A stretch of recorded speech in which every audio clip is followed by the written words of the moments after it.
Ma'am नमस्कार। कैसे हैं आप? मैं ठीक हूँ, आशा है आप भी ठीक होंगी। कैसे आना हुआ? सर मैं अपने छात्रों की तरफ से आपके पास एक समस्या लेके आई हूँ। क्या? ज़्यादातर बच्चों में ये समस्या आती है कि 10वीं के बाद क्या करें। बहुत अच्छा प्रश्न है। प्यारे छात्रों, परीक्षा के महत्वपूर्ण प्रश्न, विद्यालय की प्रतियोगिताएं, टूर्स, टूर्नामेंट व देश के टॉप टीचर्स से मिलने के लिए सब्सक्राइब करें शिक्षा चैनल को, क्योंकि ये समस्या सभी छात्रों की है। और मैं शिक्षा विभाग का व्यक्ति हूँ।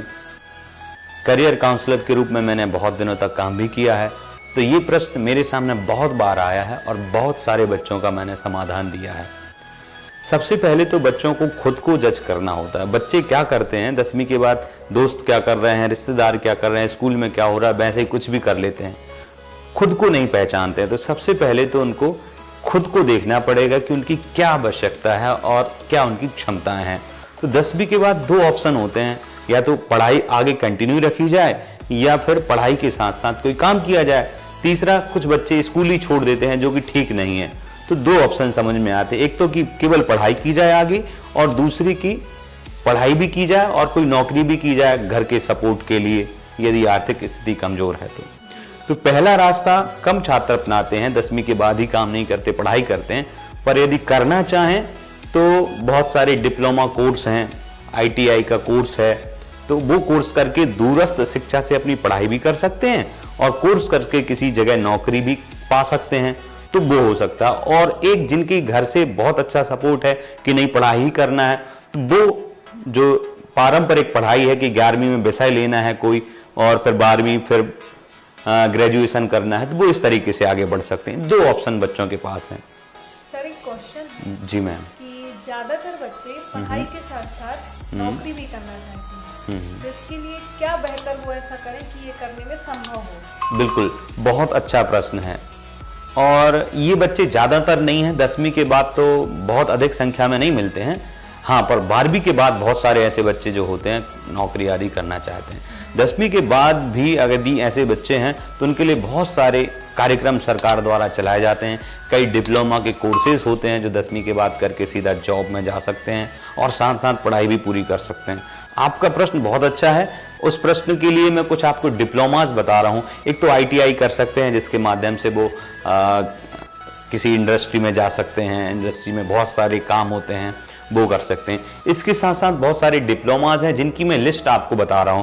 बच्चों, इस लिस्ट को ध्यान से स्क्रीन पर भी देखो और सुनो भी, तो आपके लिए फायदेमंद रहेगा। तो जैसे आप मोबाइल फोन रिपेयर का सर्टिफिकेट कर सकते हैं, लैपटॉप कंप्यूटर रिपेयर का सर्टिफिकेट कर सकते हैं, टीवी रिपेयर का सर्टिफिकेट कर सकते हैं, साथ ही साथ ऑटो मैकेनिक का सर्टिफिकेट हो सकता है, टेक्सटाइल या प्रिंटिंग प्रेस में जा सकते हैं, ये भी बहुत अच्छा बिजनेस है, कपड़े का, छपाई का।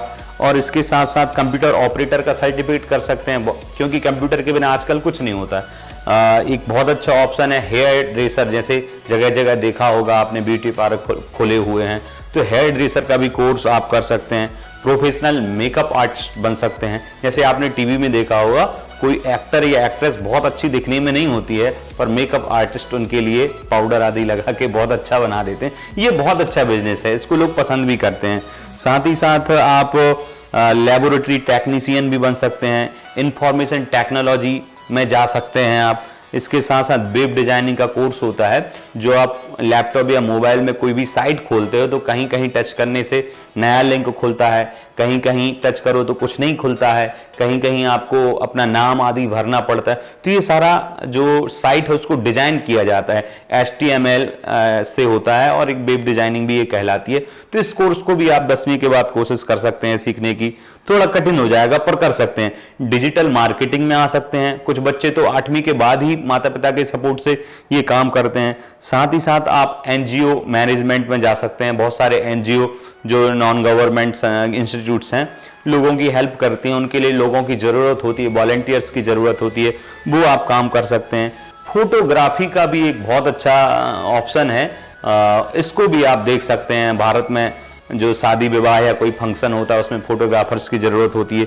मेडिकल टेक्नीशियंस भी बन सकते हैं, जैसे कोई पैथोलॉजी है तो उसमें काम करना, ये थोड़ा लेवल बड़ा हो जाएगा।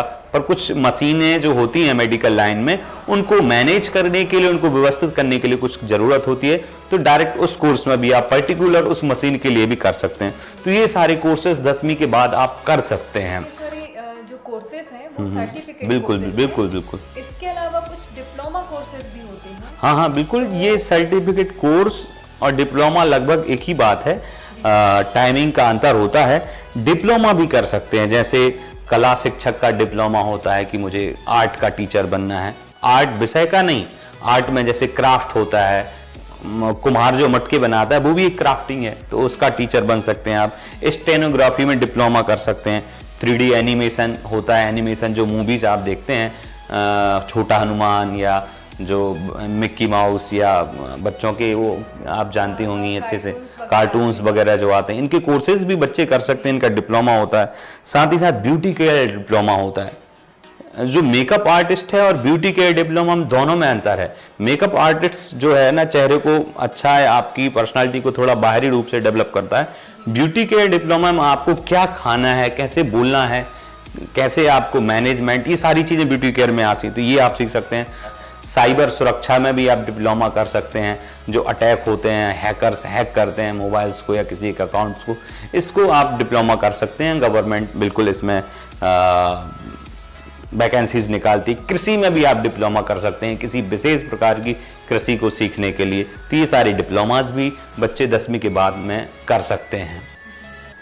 सर, इसके अलावा ये जो सर्टिफिकेट कोर्सेज हैं और ये डिप्लोमास हैं, बिल्कुल, इनके अलावा सर जो स्कूल वाले सब्जेक्ट्स हैं, इनके बारे में भी आज बच्चों को आप बताइए। हाँ, ये सिंपल सा है, क्योंकि बच्चे जिस स्कूल में पढ़ते हैं, ज़्यादातर बच्चे जिस स्कूल में पढ़ते हैं वो 12वीं तक होते ही हैं। तो 10वीं जिस स्कूल में पढ़ा उसी में उसने 11वीं में एडमिशन ले लिया। यहाँ एक दिक्कत आती है, वो सोचता तो जरूर है कि मुझे क्या विषय लेना है, पर कुछ टीचर्स उसको नंबर्स जो उसमें आए हैं उसके हिसाब से भी उसको सब्जेक्ट देते हैं। ये नहीं देखते हैं कि उसको क्या पसंद है। तुम्हारे कम नंबर आए हैं तो यही सब्जेक्ट लेना होगा, और वो बच्चा बाद में पछताता है। मुझे लगता है ये ठीक नहीं है। बच्चे की प्रॉपर काउंसलिंग की जानी चाहिए, उसकी रुचि देखी जानी चाहिए, और उसकी क्षमता किसमें वो कैपेबल है। अगर गणित में उसके नंबर कम है, हिंदी में और सामाजिक विज्ञान में नंबर कम है, पर उसका साइंस में बहुत अच्छा परफॉर्मेंस था, तो उसको साइंस देनी चाहिए। या फिर आर्ट में बहुत अच्छे नंबर हैं पर साइंस में कम है या मैथ में कम है, इस नंबर्स भी देख सकते हैं। कई बार नंबर्स सही बात नहीं बताते हैं, तो हमारे लिए चाहिए कि हम प्रॉपर टेस्ट लें, और इसके लिए कई पर्सनालिटी टेस्ट होते हैं जिससे बच्चे की क्षमता, गुण, लक्षण, रुचि आदि पहचानी जा सकती है कि वो किस में बेहतर कर पाए। इसके लिए वो पर्टिकुलर विषय ले सकता है। 4-5 विषय मुख्य हैं, मैं नाम बता दूं, जैसे आर्ट, कॉमर्स, साइंस, एग्रीकल्चर, और कुछ लोग अलग कोर्सेज बिल्कुल जो सारे मैंने बताए ये भी कर लेते हैं। इसमें आर्ट में भी फिर कई फील्ड्स हैं। आर्ट में जैसे पॉलिटिकल लेना है, या फिर साइकोलॉजी से उसे 11th में साइकोलॉजी लेनी है, या फिर कोई समाज शास्त्र पढ़ना है, या दर्शन शास्त्र पढ़ना है, या और भी कई सब्जेक्ट्स हैं। हाँ, आर्ट लेगा तो हिस्ट्री कॉमन सी ही रहती है, कोई भी लैंग्वेज रहेगी, हिस्ट्री रहेगी। आर्ट में ही उसे ना हिस्ट्री चाहिए ना जियोग्राफी चाहिए, तो संगीत और नृत्य में भी कला जो है सब्जेक्ट्स, इनमें भी वो काम कर सकता है। नृत्य की क्लास ज्वाइन करेगा, नृत्य से ही वो 11th 12th आदि करेगा, या संगीत से ही करेगा, क्योंकि इनमें भी बहुत अच्छा स्कोप है। अच्छे सिंगर बन सकते हैं, अच्छे लेखक बन सकते हैं, अच्छे कवि बन सकते हैं। तो आर्ट विषय लेंगे तो इतने सारे विषय उनको आर्ट में भी चूज करने पड़ेंगे। और ऐसा नहीं है, कुछ लोग सोचते हैं कि आर्ट ले लिया तो क्या बनेंगे, ऑप्शन सारे बंद हैं। मैं बता दूं, दुनिया में जो राज करने वाले लोग हैं, लीडर्स हैं या जो बड़े बड़े ऑफिसर्स हैं, IAS IPS ऑफिसर्स हैं, वो ज्यादातर आर्ट विषय से आगे बढ़ते हैं। लीडर्स आर्ट विषय से आगे बढ़ते हैं, क्योंकि आर्ट एक ऐसा विषय है जिससे समाज का ज्ञान होता है, और जो समाज को अच्छी तरह से समझता है वही राज कर सकता है। तो आर्ट विषय लेकर आप लॉयर बन सकते हैं, जज बन सकते हैं, लीडर बन सकते हैं, एडमिनिस्ट्रेशन में आ सकते हैं, प्रोफेसर बन सकते हैं, साथ ही साथ सबसे अच्छा पत्रकार बन सकते हैं।